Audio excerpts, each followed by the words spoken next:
അപ്പോൾ ഇതാണ് കേട്ടോ നമ്മുടെ എല്ലും കപ്പ അല്ലെങ്കിൽ ഏഷ്യാഡ് എന്നൊക്കെ പറയുന്ന സാധനം.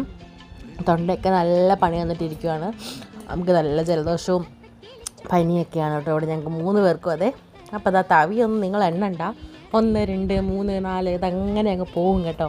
എനിക്ക് കൊതി പറഞ്ഞിട്ട് മമ്മി കടയിൽ നിന്ന് കൊടുത്തു വിട്ടതാണ്. അപ്പോൾ ഞാൻ നല്ല ചട്ടിക്കകത്തിട്ട് ചൂടാക്കി ഉടച്ച് ചാറാക്കി എടുക്കുന്നുണ്ട്. ഇത്രയും വിളമ്പം കണ്ടിട്ട് ഞാൻ ഒറ്റയ്ക്കാണോ തിന്നതെന്ന് നിങ്ങൾ തെറ്റിദ്ധരിക്കേണ്ട. ഞാനും അവനും അനിയത്തിയും ഞങ്ങൾ 3 പേരും കൂടെ കേട്ടോ ഇത്രയും കഴിച്ചിട്ടുണ്ടായിരുന്നത്. അപ്പോൾ അത് അതിൻ്റെ മേളിലോട്ട് സവാളയൊക്കെ നമ്മൾ വിതറിയിടണം. എല്ലും കപ്പയ്ക്ക് സവാള മസ്റ്റാണ് കേട്ടോ. അത് ഇഷ്ടമുള്ള രീതിയിൽ നിങ്ങൾക്ക് കഴിക്കാം. പക്ഷേ സവാളയൊക്കെ ഇട്ട് കഴിക്കുമ്പോഴാണ് കേട്ടോ അതിൻ്റെ ഒരു കംപ്ലീറ്റ്നെസ് വരിക.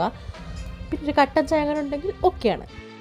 അപ്പോൾ ആ കപ്പയും എല്ലും പിന്നെ നമ്മുടെ സവാളയൊക്കെ കൂട്ടി ഒരു വായ അങ്ങോട്ട് എടുത്ത് കഴിക്കണം. എല്ലും കപ്പയ്ക്കൊക്കെ എന്തൊരു ടേസ്റ്റാണ് ഗൈസ്. നിങ്ങൾ കഴിക്കാത്തതുണ്ടെങ്കിൽ മസ്റ്റായിട്ടൊന്ന് ട്രൈ ചെയ്ത് നോക്കണം.